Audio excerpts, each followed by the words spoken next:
Unmasking the Faces of Poverty, Measuring Inequality with the SPM and Capabilities by Isabel Ryan and Gabriela Gomez-Misserian. With an issue as complicated and multifaceted as poverty, there's no easy solution. Someone you may interact with every day, whether it's a stranger bagging your groceries or a close friend, could face the hardships of struggling with poverty. So, what leads to poverty itself, and is there truly one definition that fits every person who is considered poor? The truth is, poverty is a complex issue that still has no absolute answer. Each person's experience with it is distinctly different, but universally distressing for each individual who faces it.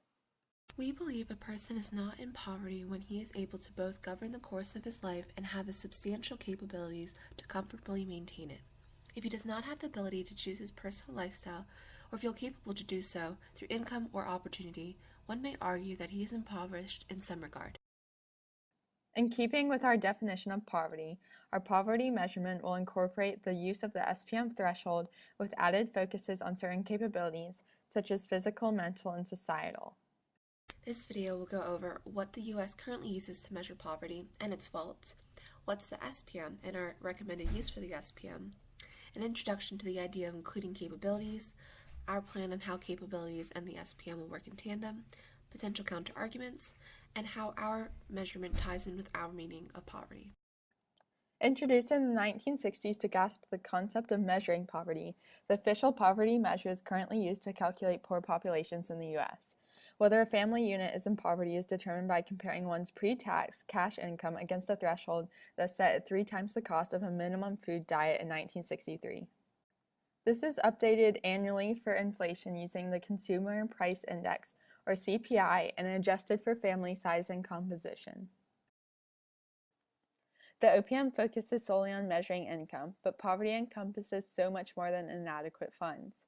Such a tool of measurement may have been helpful in the 1960s, but in today's contemporary society and economy, the OPM can be argued as outdated. For instance, the OPM does not take into account the rising levels and standards of living, nor does it factor in varying costs of living or medical costs in different regions. Plus, the way the OPM defines income and resources is misleading, because it doesn't truly represent the actual disposable income that people have available. There are non-discretionary expenses like taxes, required child care costs, and transportation costs that would decrease one's disposable income, which are not considered in the income definition of the OPM. In his publication, Poverty of America, John Iceland remarks, "Thus, it can be argued that poverty measures are useful only to the extent that they tell us something meaningful about the conditions in a particular society." We were prompted by his quote to identify ourselves what measurements we think could meaningfully approximate poverty in our contemporary U.S. society. To us, this involves the use of the Supplemental Poverty Measure, or SPM. Unlike the OPM, the Supplemental Poverty Measure, or SPM, on the other hand, does take into account the rise in standards of living and geographic cost differences. In its definition of income, it takes into account the in-kind and non-discretionary benefits that the OPM fails to address. It's a threshold founded on the amount of money spent on essentials for living, which includes food, clothing, shelter, and utilities, otherwise abbreviated as FCSU. This threshold is updated every 5 years. Created by the NSA panel to address the shortfalls of the OPM, it captures the population of those in poverty with more detail and consequently more accuracy. We've mentioned before that our poverty measurement includes both characteristics of the SPM and capabilities. But what do we mean by capabilities? As Amartya Sen describes in Capability and Well-Being, a healthy and fulfilling life is determined by having a range of capabilities, which are an individual's ability to have the freedom of choice for their states of being or functionings. So a capability could be whether a person has the means or choice to achieve a nutritious diet or starve, but a lack of capability would mean they are bound to hunger. Functionings are states of being like having good health or feeling confident in society. We argue that the best tool to measure poverty involves one that considers incorporating the SPM and an approach to measuring capabilities. This will combine the threshold of the SPM, an FCSU budget with added spending money, with capability programs specializing into 3 categories: physical, mental, and societal.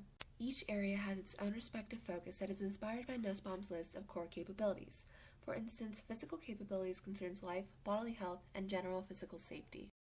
Mental capabilities would include general soundness of mind and the ability to express emotions, pass good judgments, and enjoy leisure with self-awareness and having the access to education. Societal capabilities would focus on enabling a person to feel dignified and equal to others, not ashamed when interacting in public. It would also emphasize a respectful relationship between humanity and the environment, where people are able to contribute to society in a meaningful way. To provide for such capabilities, the government can create programs or allocate funding to various projects. Examples may include providing free early primary and secondary education, offering free or economically friendly healthcare, therapy, and emergency service, and available safe transportation services in rural and urban areas. Additionally, the implementation of diversity programs and political workshops would facilitate the capacity for people to foster their own ideas and would be the core component in social capabilities. Measuring these different areas will vary. For physical capabilities, fitness assessments such as PACER tests will allow us to see if results which fall under set expectations are due to health or nutritional issues. With mental capabilities, standardized testing across core subjects like math or science will provide data to show where students are in reference to each other. Scores below par will signify regions of school systems who need educational assistance, funding, or resources. Whatever the possible proxies may be, ensuring that capabilities are considered in our measurement of poverty helps detail it as the complex social issue that it is. Some may argue that the success of the OPM lies in the fact that it is an absolute poverty measure, in that it simply defines poverty as not having the minimum funds to survive. The OPM works because it is generally accepted through the logic that there is some amount of money required for basic survival, and people who make less than that will experience poverty in the OPM point of view. However, this argument can be an example of the fallacy of measurement. A fallacy of measurement occurs when, as Martha Nussbaum describes, is the noting that a certain thing is easy to measure has become assumed as the most pertinent or most central thing. Just because the incomes of families are easy to measure, after all, it is just the gathering of data and the trends of a graph, doesn't necessarily mean it should be solely the focal point of the poverty definition. In reference to John Iceland, the main disadvantage of absolute poverty measures is that, as standards of living change, generally so do people's perception of what poverty means. Because of these changing perceptions of poverty, the measurement of poverty should change with it, within reason, resources, and time. The way a tool measures poverty tells us how the tool itself defines poverty. In the case of the OPM, because it uses income thresholds as a means of measurement, it defines poverty as income deprivation. Our approach to measuring poverty and using the SPM threshold in tandem with our consideration of physical, mental, and societal capabilities illustrates how we see poverty as a multifaceted social issue that includes valuing the FCSU with enough room to address social needs, access to education, and the general well-being. In her interview, Nussbaum remarks that there are so many components that affect the quality of human life. Her list of core capabilities are set up to provide the components that will increase the quality of human life.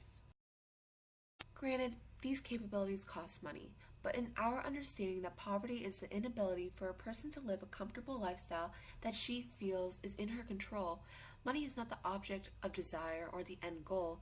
Rather, money is the means to afford the capabilities that allow one to feel like she has the freedom to have a dignified life of some standard, whether money is indirectly or directly involved. In studying the role of capabilities, we can better address poverty as a socioeconomic problem, not just a money problem. If we abandon studying capabilities altogether and only measure poverty through an income threshold, we would, as a society, be exactly as Amartya Sen in Poverty and Affluence describes, and that is, quote, leaving that story of poverty half told.